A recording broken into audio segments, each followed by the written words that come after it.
And welcome back to JKLIVE here at Citizen Television. On the bench today, the combative, the controversial, no-holds-barred Cabinet Secretary for Public Service, Moses Kuria. He says he calls it as he sees it. Well, let's see what else he has to call. He just was recently reassigned to this new Ministry of Public Service. How are his duties going right now? Mheshimiwa, how is it? How about we agree on the adjectives first? Okay. Combative. Yes. What? Controversial. What? Oh, ask me also to contribute to that. Go on. It's not just what you think.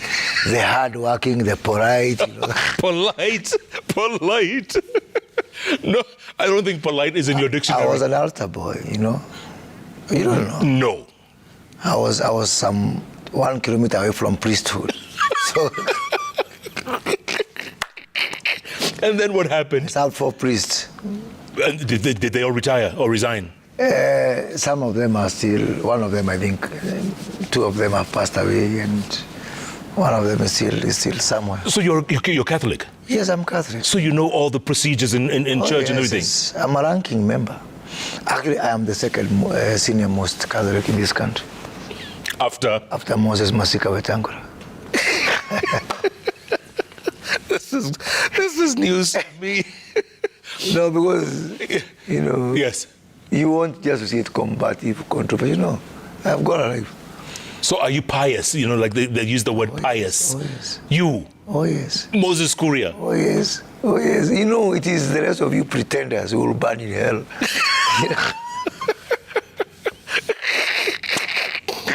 I like that. Okay. All right. Since you mentioned that now, huh? Your new ministry, public service. Amazing. Amazing. But you missed the old one.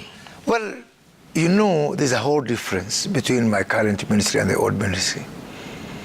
In the old ministry, I literally took up a ministry that was not a ministry. Everything had collapsed. Manufacturing down from 9% to 7%. Exports down from 28% of GDP to 10%. FDI stagnated. No manual on how to get things back working. No, nothing. The only thing I got was a Kenya Kwanza plan. And the president told me, go do it, fix it. Use your brain and think of how we'll do this together. So you were flying blind? Flying blind, and then I had to, you know, excavate the foundation. There's nothing, literally nothing. Nothing, just musical chairs. People who just, you know, turn up at the office. That's it. And so I had to very quickly craft a strategy, craft an agenda, because the president told me, bring back our manufacturing to 15%. I told him I'll make it 20% by the year 2030. Bring up our exports, get our investors coming back again. And the whole thing, can I tell you, Jeff, in terms of manufacturing, which is ultimately job creation and avoiding unnecessary imports, out of 47 counties, we have 32 counties that has never seen an industry of any form or the other. 32 counties. Out of 47? Out of 47. If you remove Nairobi, Mombasa, Kiambu, Nakuru, some counties have never seen. And, you know, I really had a blast, you know, going around the country, setting up industrial parks, because it was my dream that every corner of this country will be industrialized. So that we now, you know, we have got contribution from all over, from everybody, all hands on deck. Yeah? 11 months, I craft a strategy, train a team. All my PSs were new in government. One of them was CEO of some academic body somewhere. But I had new chaps, new lawyers for PSs with a new vision. I have to train people from scratch, get together, work for hours with the president, aligning the vision, because, you know, this is a presidential system. It's very important you have some convergence with your boss. So it took, you know, a lot of time to say, this is what we need to do. Yeah. And, you know, the president is a very good voice. So the first person for me to preach to was my president. Does he listen? Oh, a lot. He'll take your calls when you called him? We've never had a more consultative president than this one. And I think even as a country, we are unfair to him because I've never seen someone who puts in so many hours listening. And he will listen to, from me as a minister, to the junior most person. And you know what? The president likes someone who pushes back. Push back. He says push back so that somewhere, if you want to be an enemy of this president, just say yes. Just say yes. Sometimes I am there discussing things with what you would call two, from an intellectual perspective, two crazy guys, myself and David D, and all of both of us are pushing. Yeah. And because we know, and I'm talking me and the economic team, because we were in that together, David D and the team. Once we come to some sort of consensus about what needs to be done, you cannot get a better voice out there. So imagine sitting with a D for him to translate very huge monetary theories and all that. Yeah. And the following day, the president has to go and explain to people who have never gone to school what exactly we are trying to do. So the first person to convince was the president. Then for me, I made a deliberate decision that the best way, because there's a lot to be done, is for work to be shared. By the way, what happened to the industrial park since you left?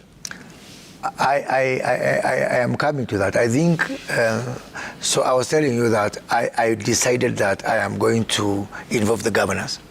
Oh my, that was a sheer, magic button.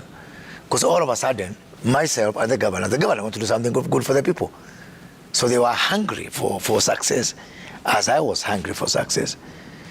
On the 11th of February is when I went to Naivasha for the summit of Governors Council Summit, which the president is chairs, with the governors. Yeah. And we were told, present what you want to do with these people. So I presented the industrial park, 11th of February. By the time I was reshuffled on the 4th of October, I had launched industrial parks in 16 counties. In between February and October, you have to agree, convince the governors, share a model, do the budgeting, vote money in the budget, put up a framework for supervision, and other than the 16, I think there was like a couple of 5 more who are already in the process, who are 21 of them which were working. Work is on the ground, people are working, there's somebody today whose food that they had for dinner came from that project. People were working on the structures there. So I think it was a great run, and also working with the international investors, setting up bigger EPZs. Concluded 7 years. We were mark timing on the EU-Kenya Economic Partnership Agreement. Got it done and dusted. Moved within months. Moved to the US one quite a bit, the UAE one, Indonesia and all that. Visited over 40 countries, 40 countries in 11 months, 11 presidents as a special envoy on Africa integration, sent by the president. From Museveni to Suluhu to Sisi in Egypt to name it, it was great time. And I'm very proud of it. Sure, and yet there was an American delegation that came to town that said, this man, we don't want to see him. Well, I think there was some misunderstanding. What do you mean? That was created by Ambassador Catherine Tai, the U.S. Trade Representative, has been a great fellow of mine right from day one. Very supportive. When she came in here, we were in the middle of our politics, as you would say, on Maandamano and all that. And somebody didn't like what I said about those people who are demonstrating. The American embassy gave that advisory that you don't want to do with me. I don't know how on earth someone can come in between me and Raila Odinga. That I said something about Raila Odinga. If you try to come in between me and Raila Odinga, you'll be a fool. Because he's your good friend. Because he's my friend. And you obviously... How can you say not me because of Raila? Who is my friend? But then, when the delegation went back when the president took the delegation to America, you weren't part of that team. He took Aden Mohammed instead. Well, I thought that the Americans have issues with Moses Kuria. Why should Moses Kuria come in between America and country? Moses Kuria is not selfish. Moses Kuria loves country. So I decided to stay out. In any case, why would you come from your country, come to my country? You don't want me to meet you. And then me, I come to your country for why? Why? You're a very stubborn guy, you know that? No, but you're very stubborn. Look here, I was a minister for trade. Yes. For the Republic of Kenya. The Americans ought to have separated my political, whatever they feel about me politically, and my position on the war in Sudan, you know, on the demonstrations that are happening here. You know, I have my position. Demonstrations are a very bad thing. It's a very bad thing, very disruptive. And it's very painful for me. As somebody who's, I remember one time, I think it was in March, yeah, in the 22nd of March to be precise. I am in London. I have got this conference, investment conference. We were announcing a big investment project in Kisumu by a company known as United Green. Me and Professor Nyong'o. So I told Nyong'o, let's go and, you know, just as, you know, tell the UK investors how a big project or a good project Kenya is open for. So we are there, and we paid some TV station to air us live from London. And the TV station decides to do a split screen. Of? Here we are, me and Nyong'o, yep, talking to investors. And the other one is demonstrations in Nairobi, tires burning. And here is Moses Kuria saying, Kenya is safe for investment. And on the split screen is demonstrations. And, you know, I had to tell Nyong'o, you know, which was, for me, unfortunate, that, you know, I hope that we know we are being truthful to these people when we tell them, come and invest in Kisumu, for example. So I you know, sometimes when I say something, you know, it is important also you look at where am I coming from. Because I was a minister in charge of trade and investment. And these demonstrations were very, very costly, I can tell you. Very costly to the economy. If they could have continued, yeah, we wouldn't have a country.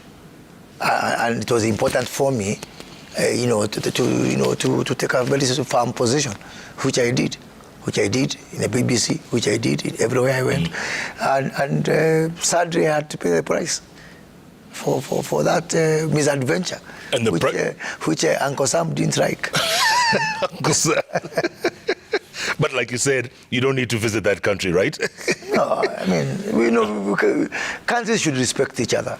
There's no small country or big country. One of the biggest acts of magnanimity I learned from the President William Ruto, to be the chair of the African Union, it is a rotational, you know, it was Macky Sall. Yes, Macky Sall of Senegal. Of Senegal.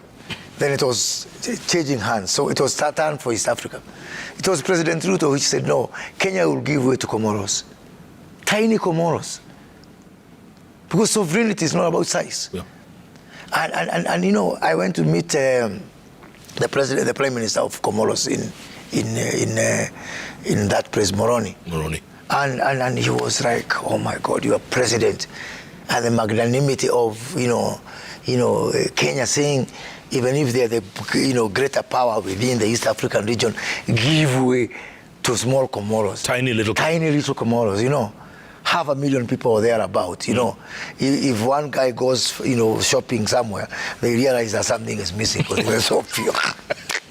You know, and they felt, you know, I think, I went to meet also the Prime Minister of Lesotho. And because of what we did for Comoros, he was, as a small country, as you know, Lesotho is surrounded all over by South Africa. South Africa, yes. Yeah. They are surrounded by two things, South Africa and diamonds, you know. And the Prime Minister was telling me, Kenya has earned its place in the leadership of this continent for the way you are treating small countries, or so-called small countries, because sovereignty is not about size. So equally, I do believe that the relationship between countries need to be on the basis of mutual respect. Yeah? And we respect American people. I mean, and I respect American values and American tradition. And I've said that. You got my speeches with Meg Whitman. You know what I said here. But equally, I expect them not to meddle within our internal affairs, because that would be unfortunate. Right now, we have a situation in the Middle East. What is happening. I have my views now. I dare not say them. You can if you want. Huh? You can if you want. I can if I want, but the following, they are going to blacklist me. But I think what they are doing in supporting Israel blindly, and I do support, the right of Israel to defend itself. But I think that all countries of the world, including the Americans, need to, take a position that is more facilitative to peace. And one that is discouraging, this, because at the end of the day, we are all going to be losers. You think about it, this coming when African countries are reeling from, the strong dollar, which I believe that the Americans printed money, dollars during the COVID. The strength of the dollar now relative to other countries is punishing everybody, So I have no regrets. I did, in my opinion, a wonderful job in trade. But the good thing is that I am enjoying every moment of my current job. Including wearing uniform. Including wearing uniform, because I am the political head of the National Youth Service. Yes. You enjoy that? Oh, I enjoy that. Huh? Especially the band. Yes. Even at night I hear the band. But tell me something, Waziri. When people think of the NYS, they only think, the first thing that comes to mind is 791 million shillings stolen. And that's a scar. I mean, it's a bad reputation. Yeah, Jeff, let me take you back to 2015. And you remember even, I said some things about NYS, and I was arrested and I was taken to court at that time. I was very protective of NYS. I worked with President Kenyatta in crafting the original NYS. I believed in it fully. And it's unfortunate that, people misused the goodwill that was there around NYS. And it's so bad that people instead of looking at it as a way of solving this huge calamity that is youth unemployment, people saw it as a means of making money, as a place for tenders. That was terrible and that was bad. There was something that was even worse. Worst mistake that President Kenyatta did. When problems happened, he threw away the baby with the bathwater. He said, now because this place now there's corruption, there's this and that happening, people have misused this program, let's stop it. And it was stopped. I think that is bad. I think we need to get into a culture whereby you don't throw away the baby with the bathwater, because, the problem of youth unemployment is so huge, Jeff, what is happening in the countryside, and even when people are complaining because a lot of people are leaving school, leaving college, leaving universities, they have no chance for a job. Actually, we have got crisis of jobs, but we have an even bigger crisis, the crisis of hope. That, young people are literally giving up. They are literally giving up. Soon, people will even stop going to school or to college, because why should I? And the guy next door, his son has gone up to university, up to college, and they don't have something to do. And that is why we have agreed with the president that we have to do whatever it takes to re-energize the National Youth Service, alongside 4 pillars.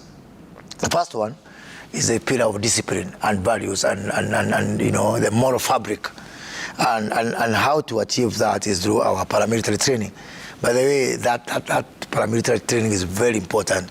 If I have my way, every public servant will go through the NYS for that paramilitary Public servant? Every public servant.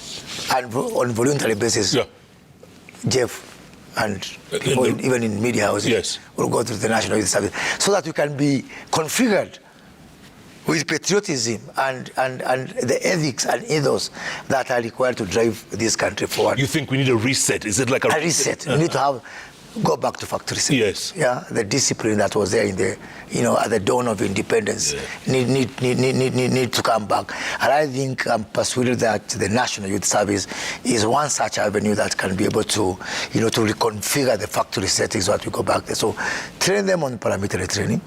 And when they are there, they do something called regimentation. They have got this group and this platoon and that, whatever. Because, people are better managed in sort of formation. So that's what we are doing under that pillar. The second one is the pillar of national service, where we want to change policy. And the president has been extremely supportive of this, that as much as possible, we have to involve the National Youth Service in offering service to the public. Mm-hmm. You saw last week I was in Kitale, yes, harvesting maize. Correct. That could have gone to waste from the Agricultural Development Corporation and the Kenya Seed Company. And we took there, hundreds of youth. And now, today I talked to Mr. Rono, the Principal Secretary for Agriculture. He's a very happy customer. We're not doing it for free, by the way. Uh-huh. They're paying. Oh, they're paying. So the next guy you see guarding some government building will be some NYS guy. Next week, we have our National Tree Planting Day, which was gazetted yesterday. Correct. In all the 47 counties, every minister has picked voluntarily 2 counties to sponsor. Yeah, so we are spread all over the country. I have deployed at least 50 National Youth servicemen and women to support the ministers in all the counties. Mm-hmm. And I've given every county today, by an executive order from me, 50,000 seedlings that will be planted in every county. That's 2 million trees from the National Youth Service. And, this issue of environment conservation is going to be at the heart of the National Youth Service. We have got 4,800 colonial dams. Sometimes I get embarrassed because Mkoloni left us with dams. And we let them go down to waste. Yeah. And from next week, after the tree planting, I'm deploying the National Youth Service to desilt 4,800 dams around the country. And almost make them useful all over again. Very little effort. It's not about money. How come we never did that before? Because I was not minister. That's the bottom line. Let's take a break, come back, talk some more. By the way, you praised the former president today. So you can criticize him in one way, and then you can praise him in another. Because I'm the real truthful man. You're the real truthful man. You heard that from the horse's mouth. The man himself, Cabinet Secretary for Public Service Moses Kuria, talking about his new ministries, his new duties, and also his old ones. We're going to talk about the way forward. By the way, someone was asking me, are you trying to get yourself fired so that you can become the official opposition leader? What do you have against Raila Odinga? Oh, he's getting on in age. But think about that. Maybe you've been... Opposition is something you find yourself by accident. How can someone hope to be in the opposition? Aspire. How? It's something... Keep tweeting at KNagiJeff, at Citizen TV, the hashtag JKLIVE. By the way, coming up, we'll do a quick business story with Smart Farm included. Come back and talk a bit more with the Cabinet Secretary. Back in a moment.